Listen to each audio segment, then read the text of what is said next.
Well, Saturday was definitely jam-packed with Wellesley sports, so let's get started. First, we go to Honeywell Field for some Raiders football. Though out of the playoffs, they would be at home ready to host the Quincy Presidents for the last game before Thanksgiving. This would officially be the last game at Honeywell for these 16 seniors, so it's a nice moment to recognize the outstanding achievements these athletes have accomplished in the last 4 years. Though these Raiders have struggled in their last 3 losses, let's not forget the 6 solid games before that. So looking to reignite that spark and find their offensive rhythm once again, we kick it off here for the South Section consolation game between the Raiders and Presidents. First quarter, Presidents get their drive going with a great quarterback run by Cody Desmond. Desmond is able to run away from pressure for the first down and more. Then around midfield, Javier Handsome Field still on his feet. But Griffin Morgan with great defense here strips the ball away, and Gustin St. Four jumps on it, and it's Raiders ball. Sam McGee steps in as running back in place of an injured Miles Cole and already does a solid job here, getting a chunk of yardage on this run. But Wellesley's chance to take advantage of that Quincy turnover stalls. Raiders forced to punt, get into formation, putting 3 players 5 yards in front of Jake Moen. But that formation gets in the way of Bobby Leinhart's snap. Moen tries but cannot collect the loose ball. Brian Rooney swallows it up for the Presidents as the first comes to a close. So a few plays later, early in this second, Quincy, continuing on the same drive, gets deeper in the red zone as Javier Handsome Fields steamrolls ahead till he's finally brought down. Very next down, running back Garrett Cronin is in motion and running in unblocked, easily reels in the touchdown grab from Cody Desmond. Cronin also is the kicker and misses the extra point, so for now, Quincy leads 6-0 here in the second. So with the Raiders receiving the ball after that Quincy score, Wellesley methodically goes down the field, and Sam McGee sparks this drive.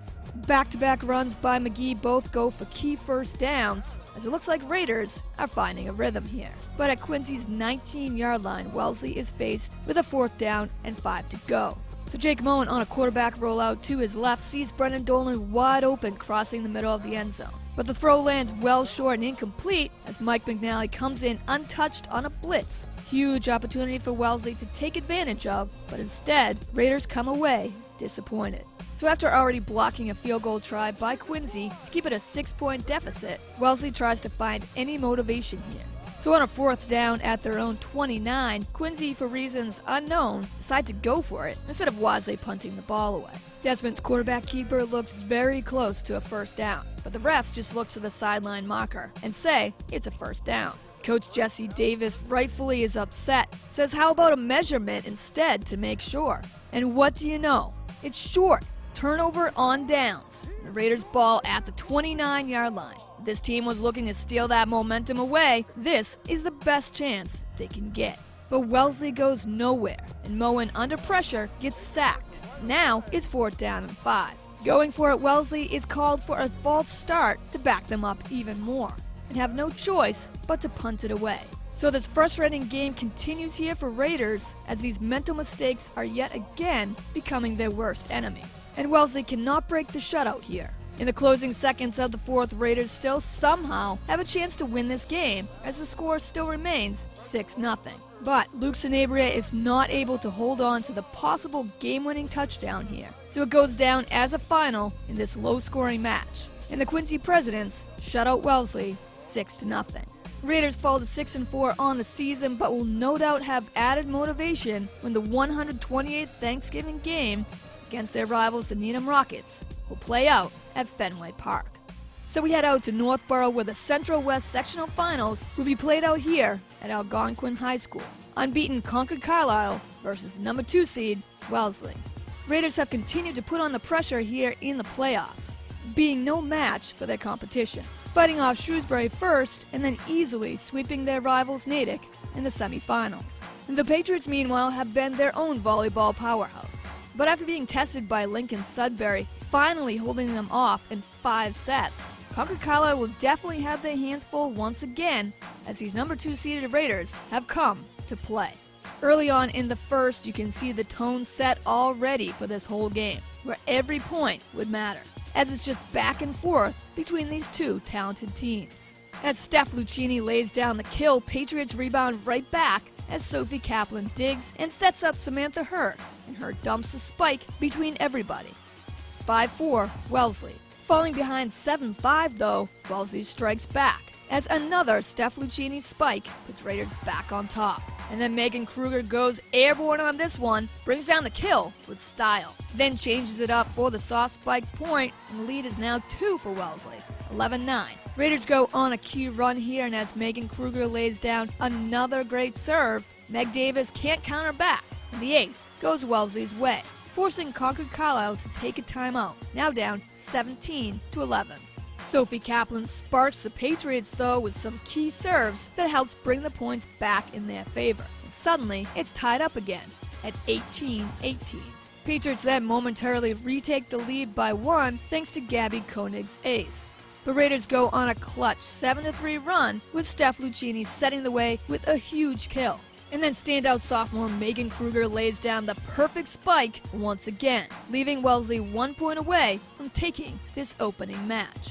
2 plays later, that is exactly what Raiders do here, as this set goes to the Raiders, 25-22. The next 2 matches would go to Concord Carlisle, but if you thought these first 3 sets were a battle, this 4th would be an extremely tight back-and-forth fight to the finish. With no team lead exceeding more than 4 points in this match, it really is anyone's set to win here, as Joanna Breeden-Stevens' spike here gives Wellesley a close 1-point deficit to face. Then another key double block, this time by Breeden-Stevens and Lindsay Kennedy, denies a possible Gabby Koenig kill. We're locked in at 11-11 as the tension continues to build here. But Concord Carlisle starts to pull ahead deep in this set on a resounding Samantha Her kill, and Rex Honen's ace adds back-to-back Patriot points as they widen their lead now to 16-12.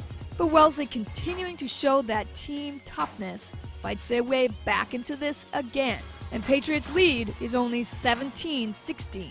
Liz Webb, solidifying her position as the top setter for this Wellesley team, keeps this great battle going, and that allows Megan Kruger to counter, and on the back end of that rebound, bring it home for the clutch game-tying spike. What a game. Minutes later, the next 2 kills go to the Raiders as Megan Kruger gives Wellesley a 22-19 advantage, forcing the Patriots to call a timeout. The Raiders are so close to tying up this contest, down 2-1. But coming out of that break, momentum unfortunately starts to switch over to Concord Carlisle, and slowly, the Patriots turn that into a 25-24 advantage. So 1 point is the difference here, and needing just 1 more to go Patriots' way, the Raiders, despite their best diving efforts here on this play, see the 26th and deciding point go to Concord Carlisle. Wellesley came so close and battled hard in every single set, but it would be the Patriots who barely escaped with this 4th and final set. And the Central West sectional title, once again, goes to Concord Carlisle.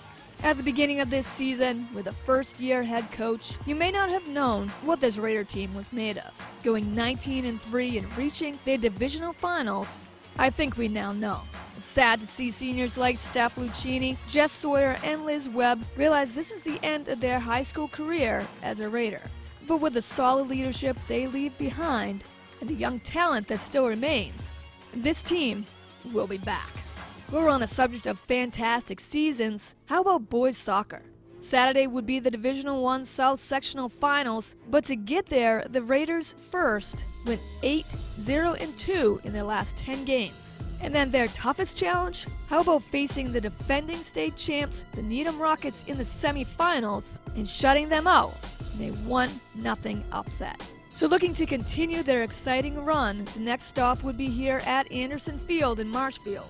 Face the number 2 seed, Brockton. A huge test as these Boxers have plenty of offensive weapons. Without a doubt, it's a cold and windy night for soccer, and this weather will definitely take a toll on one of these teams, as the intense wind moves from left to right. Raiders, using that wind to their advantage here in the first half, get some great chances early on. On yet another free kick here in the first for Wellesley, it has the distance from Will Corkill, but a great diving stop by Luvi DePina denies it. On this breakaway, Brockton has a chance, and they take it. Camden Fredericks chases down the pass in the race to the net. Frederick takes his own rebound and punches in the unassisted score. The Boxers take the lead 1-0. Despite these missed opportunities, Wellesley's Jeff Gilbert is solid in net for this first, as the score could have easily been 3-0 Brockton or even more. So now going into halftime, still only down 1-0 is huge for the Raiders, as it still can be anyone's game here. So the first opening minutes of this second, Wellesley gets their best shot on this corner as the rebound clears out to Eric Bracken. Bracken's try, though, hits the back of Jason Sakira instead, and Eric Bracken is clearly disappointed, as that could have been the equalizer right there. Almost halfway through this final period, still 1-0 Brockton edge, until Maldini Vera de Fonseca makes it first to a mishandled Raider restart kick, maintains possession and feeds it perfectly to Cristiano Martins. And Martins drains it into an open net, 2-0 Boxers. And that goal is a game changer here, hurting Wellesley the most as this deficit just got bigger. Only 3 minutes later, and that momentum would stay on Brockton's side the rest of the way, as this once close game suddenly comes crashing down on Wellesley when Camden Frederick scores his second goal of the game, and then John Santos drives in the fourth and final goal for Brockton here. And that 4-goal advantage officially looks to end Wellesley's season just like that. Wellesley could not fight through Brockton's defense and the nasty wind that hit them head on in this deciding second half.